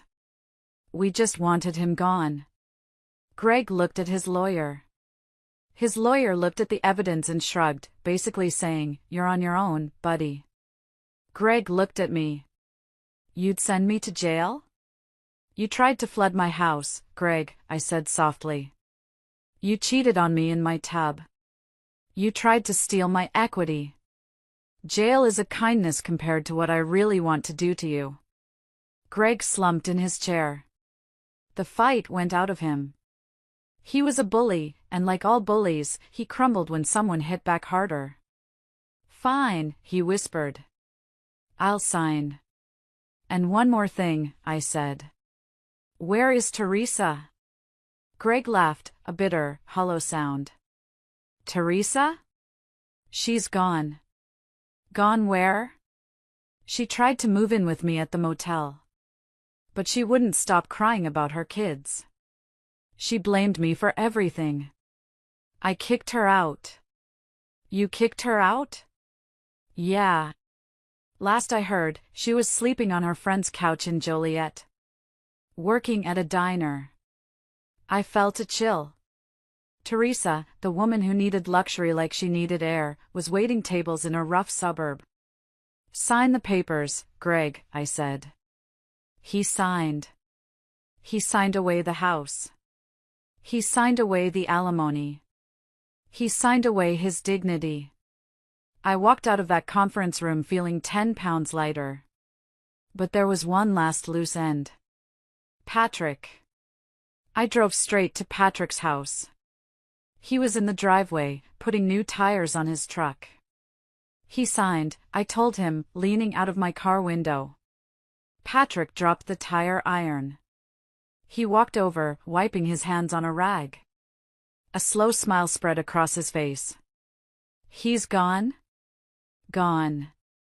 He's moving to his brother's place in Ohio. He has nothing. And Teresa? She's in Joliet. Waitressing. Patrick nodded slowly. Good. My lawyer got full temporary custody yesterday. She didn't even show up to the hearing. We won, Patrick, I said. Yeah, he said, looking at our two houses, the monuments to our broken lives. We won. But it sure feels like we lost a lot to get here. We lost the dead weight, I said. Now we rebuild. I thought the story ended there. I thought Greg fading into obscurity in Ohio was the end. But the universe has a funny way of balancing the scales. 2 weeks after the divorce was finalized, I got a letter. It wasn't for me. It was addressed to the occupant at my address, but it was from a cryptocurrency exchange. Greg had forgotten to change his mailing address for this one account. I opened it. I know, technically illegal, but I was the homeowner and he didn't live there. I call it an administrative error. It was a tax form. A 1099K. It detailed the transactions of the crypto account Greg and Teresa had set up. The one they used to siphon our money. I looked at the numbers. And then I started laughing. I laughed until I cried. I laughed until I was gasping for air on my kitchen floor. They hadn't just lost the money because I froze the account. They had lost the money because they were idiots.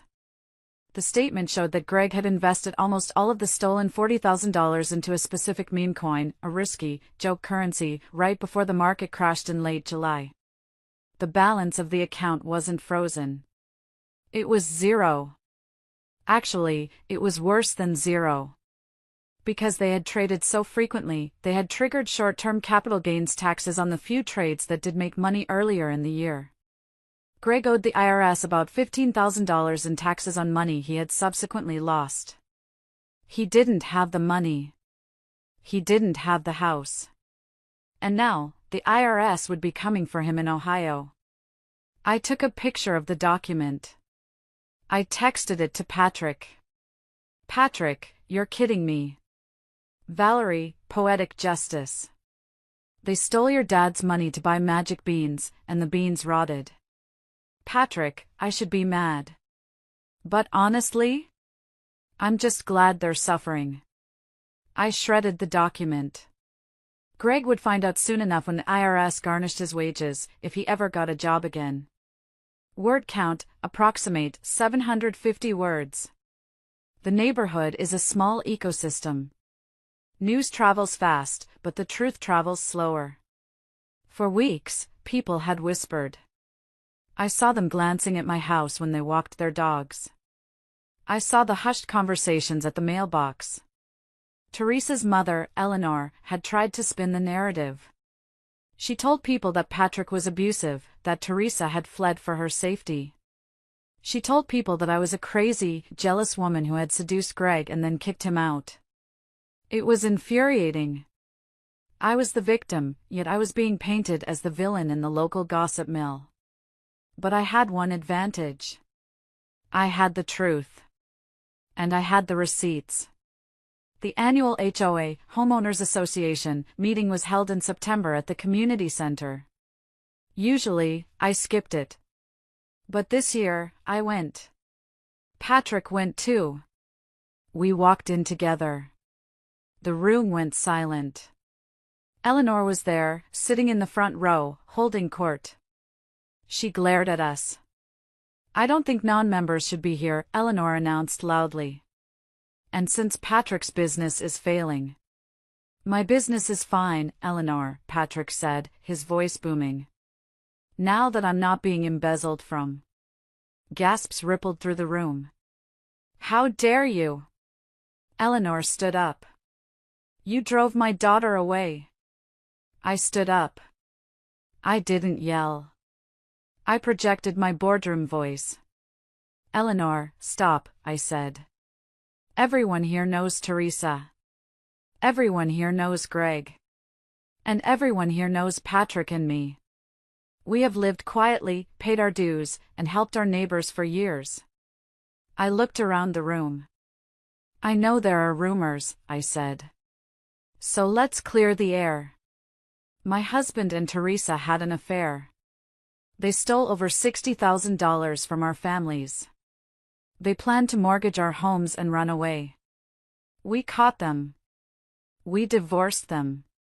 And now, we are rebuilding. Lies! Eleanor shrieked. I have the police report number for the theft, I said calmly. And I have the admission of guilt recorded. If anyone wants to hear it, come see me after the meeting. No one moved. Eleanor turned purple. She grabbed her purse and stormed out. The silence that followed was heavy. Then, Mrs. Higgins, the elderly lady who lived next to Patrick, stood up. Well, she said. I never liked Teresa anyway. She never returned my Tupperware. Laughter broke out. The tension snapped. People came up to us, shaking Patrick's hand, hugging me. The truth had set us free. The cloud of shame moved from our houses to Eleanor's. We walked out of that meeting with our heads held high. We had reclaimed our narrative. 3 months later. November. The leaves in Chicago were turning brilliant shades of red and gold. The air was crisp. My house was different. I had finally hired a contractor, not Patrick. We wanted to keep things professional, to gut the master bathroom. I smashed the jacuzzi myself. I took a sledgehammer to it. It felt amazing. The cracking of the acrylic, the shattering of the fiberglass, it was the best therapy money could buy. I installed a large walk-in steam shower with slate tiles. Masculine, modern, clean. No place for secrets. I saw Patrick often. We weren't dating. Everyone expected us to, but we weren't. We were trauma-bonded, my therapist said. We were soldiers who had fought in the same trench. We understood each other's silence. He came over for Thanksgiving. Just him and his 2 boys. I cooked a turkey. The boys played video games in the basement, which had been recarpeted. You know, Patrick said, swirling his wine. The kids seem happier. They do? Yeah. Teresa, she was always stressed. Always performing. Trying to make them perfect. Now? We just live. It's messy. The house is a wreck half the time. But it's peaceful. Peace, I said. That's the word. I feel peaceful.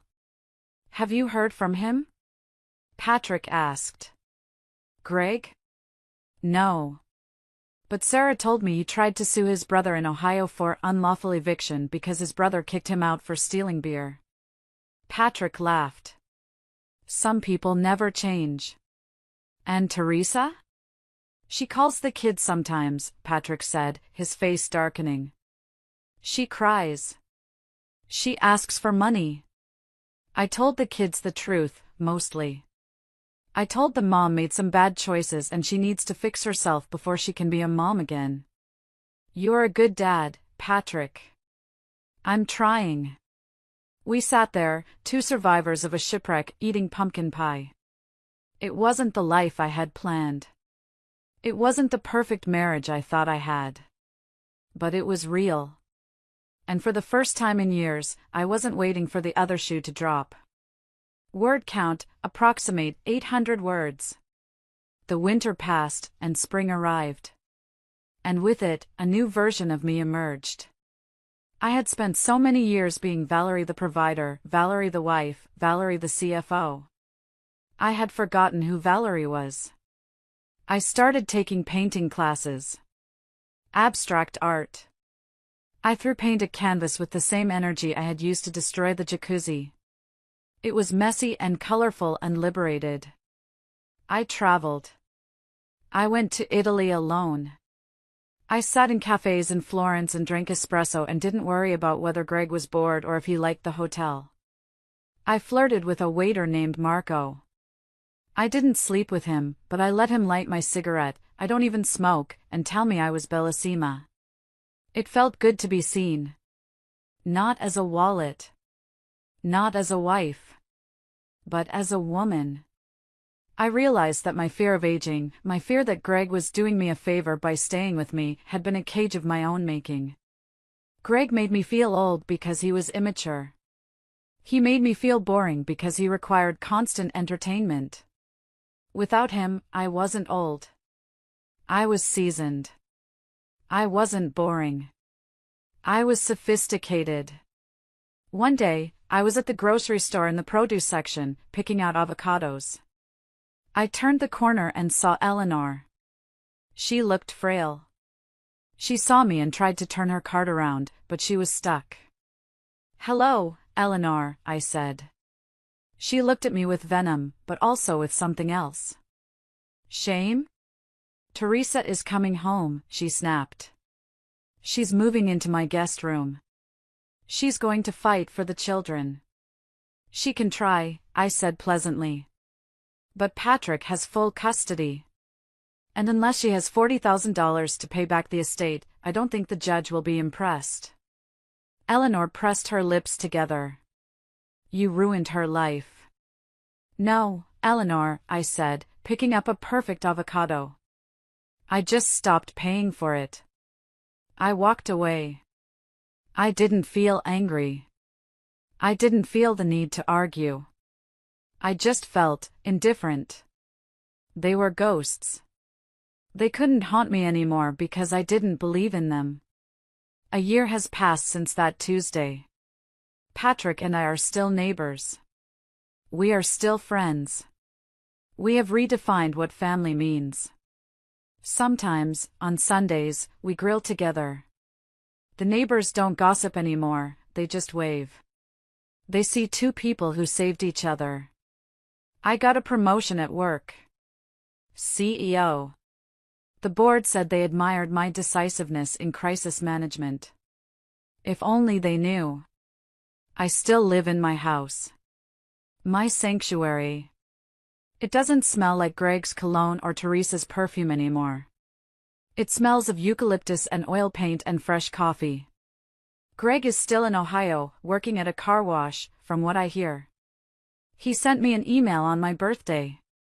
"Happy birthday, Val. I miss the dogs." We didn't have dogs. He was fishing. Testing the waters. Trying to see if there was a crack in the armor. I deleted it without replying. There are days when the loneliness creeps in.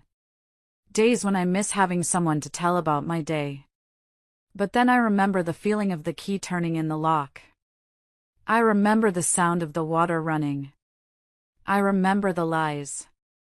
And I realize that being alone is a luxury compared to being with the wrong person. So, here I am.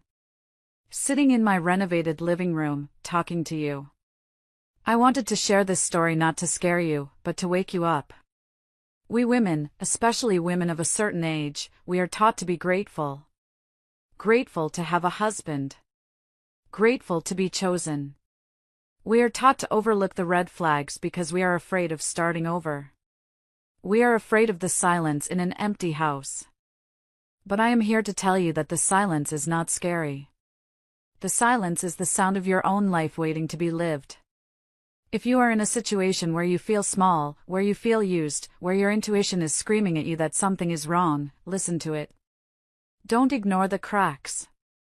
Don't excuse the disrespect. And for God's sake, don't let them have the joint bank account password if they haven't earned it.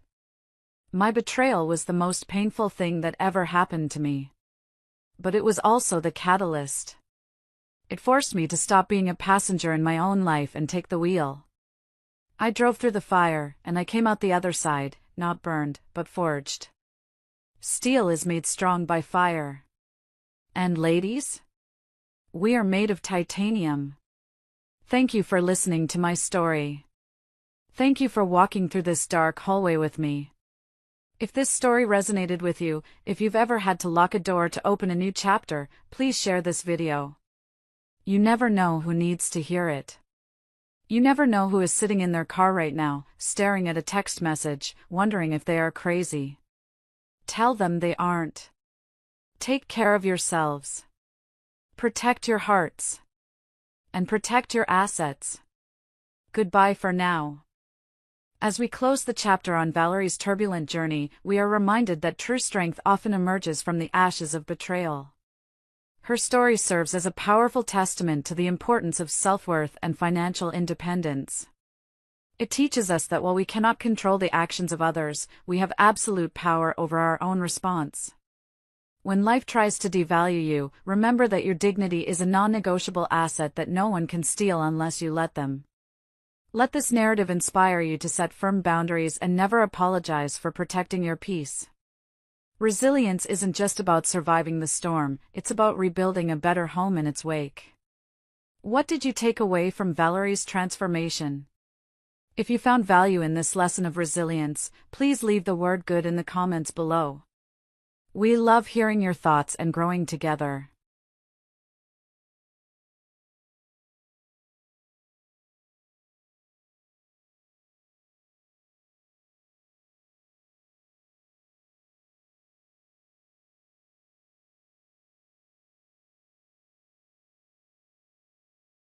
I came home early. Found my husband in the tub with the neighbor. I locked the door. Called her husband. Come over now, I whispered. You need to see this. Hello everyone. Thank you for being here with me today. Before I begin my story, grab a warm cup of tea and get comfortable. I'd love to know what time of day you're watching this video. Please comment M for morning, A for afternoon, or E for evening. Now, let me take you into this story. There are moments in life that divide your timeline into two distinct sections, the before and the after. The before is usually filled with a comfortable blindness, a soft haze of trust and routine. The after is sharp, jagged, and painfully clear. My moment didn't arrive with a storm or a dramatic explosion. It arrived on a humid, suffocating Tuesday in July, right in the middle of a quiet, wealthy suburb just outside of Chicago. My name is Valerie. I am 47 years old, and until that afternoon, I thought I had everything a woman my age could want. I had a career I was proud of as a chief financial officer for a mid-sized logistics firm. I had a home that I had meticulously decorated with hand-picked Italian tiles and custom furniture. And I had Greg. Greg was my husband of 15 years, the man I had supported through 3 failed business ventures and endless midlife crises. I thought we were a team. I was the anchor, and he was the sail. I didn't realize that the sail had been catching wind from a completely different direction. That Tuesday was oppressive. The kind of Chicago heat that sticks to your skin the moment you step outside, making the air feel heavy and thick. I had left for work early, around 6:30 a.m., leaving Greg asleep in our king-sized bed. He had been working from home for the last 8 months, trying to get his latest consulting gig off the ground. Around noon, I realized I had left a crucial folder of tax documents on the kitchen island. It was unlike me. I am a woman of precision. I don't forget things. But that morning, I had been distracted, feeling a strange, low-level anxiety thrumming in my chest that I couldn't explain. I called Greg to tell him I was swinging by, but he didn't pick up. I figured he was on a Zoom call or maybe taking a lunch break. I drove the 20 minutes from my office to our cul-de-sac. When I pulled into the driveway, the first thing I noticed was the car. It was a silver Toyota SUV. Teresa's car. Teresa was our neighbor from across the street. She was 42, a stay-at-home mom with a smile that was always a little too wide and eyes that always seemed to be scanning my outfit, assessing the cost. We were friends, or so I thought. We drank wine on the patio. I bought Girl Scout cookies from her daughter. Seeing her car in my driveway was odd, but not alarming. Maybe she had dropped off a package? Maybe she needed to borrow the spare key because she locked herself out again? I killed the engine and walked to the front door. The heat was relentless, beads of sweat already forming on my hairline. I unlocked the door and stepped into the cool, climate-controlled sanctuary of my foyer. Silence. "Greg?" I called out. No answer. The house was perfectly still, the only sound was the low hum of the central air conditioning working overtime to battle the July sun. I walked into the kitchen. The folder was right there on the island where I left it. I grabbed it, ready to turn around and leave. But then, I heard it. It was a sound that didn't belong in the middle of a workday. It was the distinct, rhythmic churning of the jets in our master bathroom's jacuzzi tub. And over that, the sound of giggling. It wasn't the innocent giggle of a child.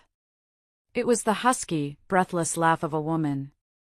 My heart hammered against my ribs, a painful, frantic rhythm.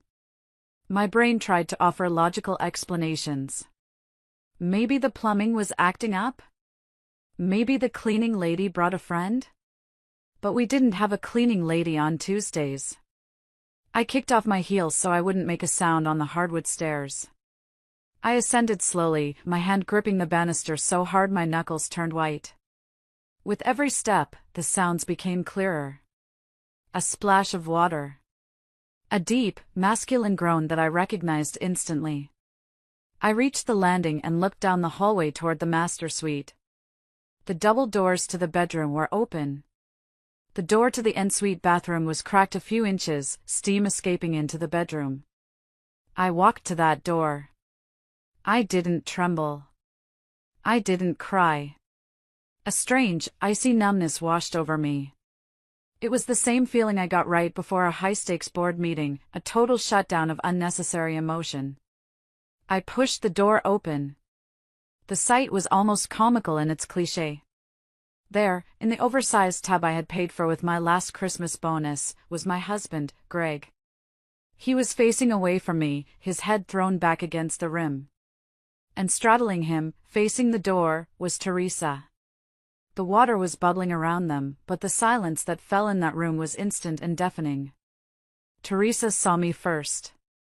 Her eyes went wide, her mouth opening in a silent scream of horror. She scrambled backward, splashing water onto my expensive travertine floors. Greg whipped his head around, his face flushing a deep, violent red. "Valerie," he choked out, his voice cracking. It's not what you think."